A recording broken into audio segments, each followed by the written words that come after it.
Remember tonight we say V'tein Talamakal Livracha as Marv. So let's kick off with prayer for the rain with a different blessing.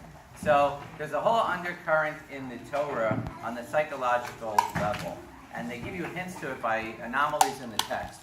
So I'm going to explain it by way of illustration. So I lane often on with Rich Kellner. We have a minion, and I lane often, and I have Rabbi Dolgan in the back, who is on top of me if I make any slight error, and I welcome it because I want to do a better job. But there's an argument in Chazal whether you're supposed to correct somebody when they're laning and they make mistakes.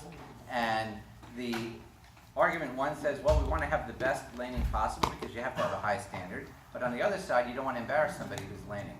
So for me, I welcome the criticism because I'm prepared and I want to do better. What do you do when someone's getting up and the minion happens and they say, hey, does anybody know how to lane? And there's nobody there, and one person says, I'm going to risk it and I'll try to do it. Do you want to embarrass that person for stepping up, if you will, to lane? Or what if it's a bar mitzvah of a kid with special needs and he's doing his bar mitzvah and you just walk into shul and you don't know any of the context? Are you going to be the one to correct that kid?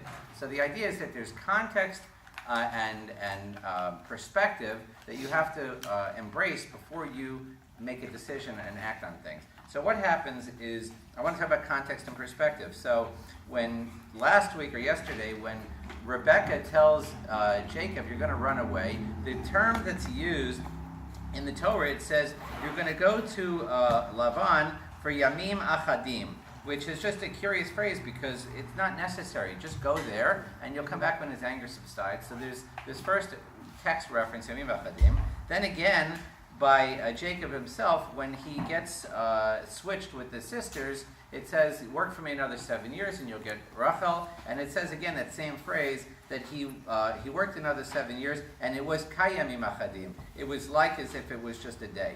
And so the psychological relevance here is that the first time when he was running away, that one day was like many, many days. It was like the longest yard movie, that 1 yard to get. It was here, like that day was the amount of time he was waiting for the anger to subside.